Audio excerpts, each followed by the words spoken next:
A blessed day to everyone. I am Eliza Sendon and welcome again to day 261 of 365 daily devotion with Bible Character Edition.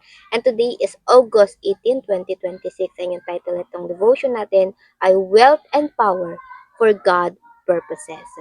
And dito yung devotion natin is all about the book of Esther. Nakailang devotion na tayo dito. And yesterday we talked about Haman. Siya nga yung pangalawa sa may pinakamataas na katungkulan na sasakop ni King Xerxes. And itong si Haman, gagalaiti siya kay Mordecai dahil siya ay hindi ito sinasamba. Dahil nga ito si Mordecai ay isang Hudyo at yung mga Hudyo nga ay tanging Diyos lamang ang sinasamba. At bilang parusa, hindi sapat sa kanya itong si Mordecai lang yung paparusahan o papatawan ng kamatayan. Itong si Haman, nag-propose siya sa hari na patayin lahat ng Hudyo na lahi ni Mordecai at inaprubahan naman ito ni King Xerxes. Kaya dito sa chapter 4 ng Esther, sinabi dito sa verse 1 to 3, nung nalaman nga nito ni Mordecai na yung inaprubahan nito ng hari na papatay yung mga Hudyo, ay nagluksa siya at umiyak. At ganun din yung mga ginawa ng ibang lalawigan, yung 127 na lalawigan na sakop ni Xerxes.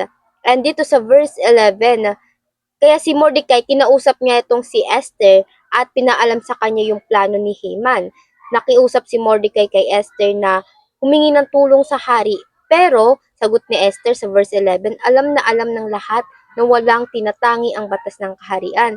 Sino mang lumapit sa hari, maging lalaki o babae nang hindi pinapatawag ay papatayin maliban kung ipatong sa kanya ang gintong setro.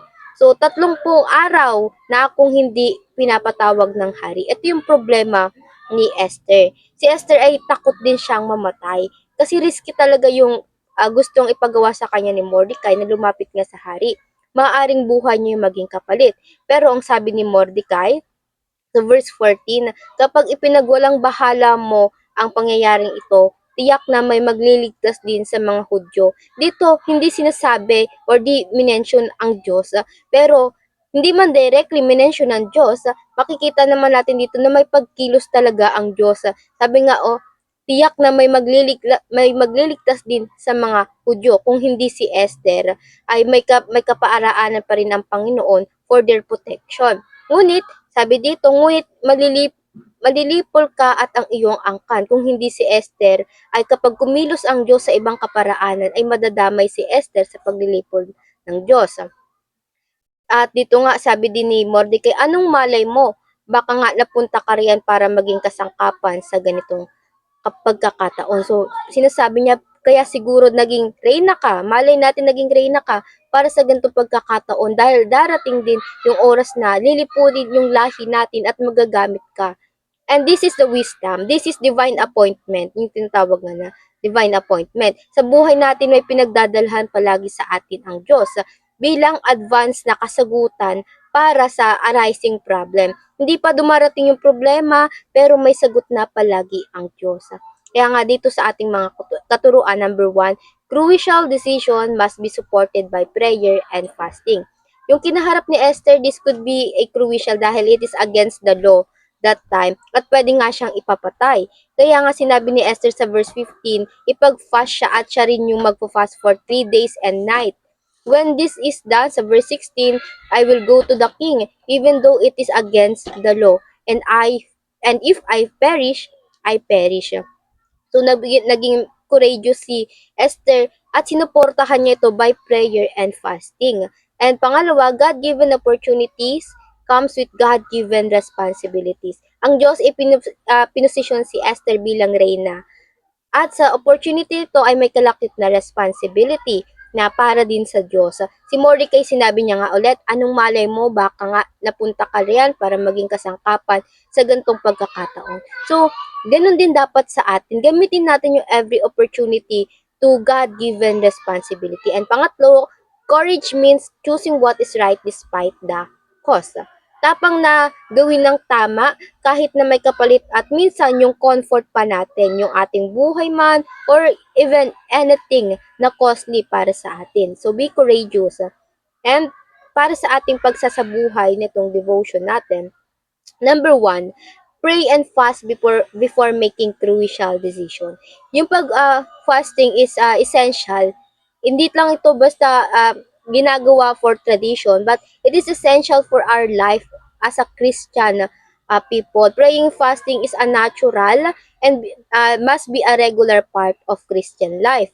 Lalo na kapag tayo ay may kinakaharap na crucial decision, you must fast and pray. Hingin mo ang kalooban ng Panginoon. Maglaan ka ng oras upang malaman mo yung kalooban niya, yung will niya, yung discernment mula sa Panginoon, yung enlightenment na magagawa mo doon sa decision nga. And pangalawa, view your blessing as God-given responsibility. Hindi lang ito isang reward sa atin, kundi may kalakip itong responsibilidad. Yung blessing na meron tayo, halimbawa yung oras, yung kayamanan, yung authority, yung influence na meron tayo, even the people around us, those can be a blessing and a responsibility that can be used for yung oras, wealth, and power natin, pwede natin magamit yan for self-treatment. But, hindi naman killjoy ang Diyos, but we must set in mind as well na kailangan rin natin ito para i-bless yung ibang tao, para tulungan yung ibang tao na gustong abutin ng Panginoon. So, be the blessing for them. If blessing other cause you something crucial, then pray and fast. And pangatlo, last for our application, have the courage to choose what is right for the right season or right reason.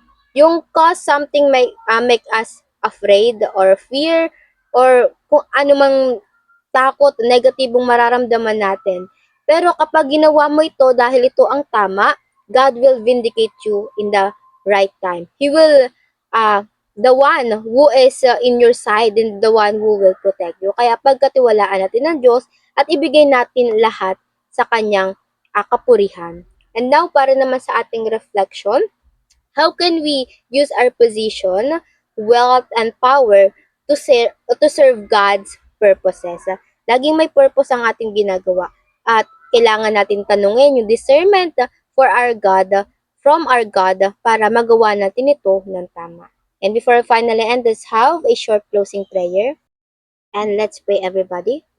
Heavenly Father, Abba, thank you for this day, for your provision of from this devotion, Lord God, for the knowledge and a reminder to us, Lord God, kung paano kami dapat sumunod sa iyo, Panginoon, anong dapat namin gawin, Panginoon, at Panginoon, na pagtitiwala na dapat namin ibigay sa inyo, Panginoon. Thank you for reminding us to fast, Lord God, and pray for when we face crucial decision in our life, Lord God.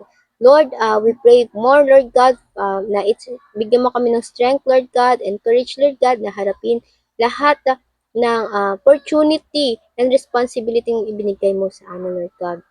Lord, ikaw nawa ang lagi manguna, gumabay sa aming mga gawain, Panginoon, at give us, Lord, the discernment, Lord God, to see your will to us, Lord God, and follow you to the until to the end of our life, Lord God. May we action, decision, everything we do, Lord God, honor Jesus Christ and advance your kingdom.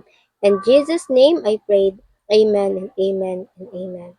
At ayun na po, I hope marami tayong natutunan na patututunan pa. And I pray na sama-sama sana tayong lumago para sa Panginoon. See you again tomorrow for our devotion. Have a nice day ahead and God bless.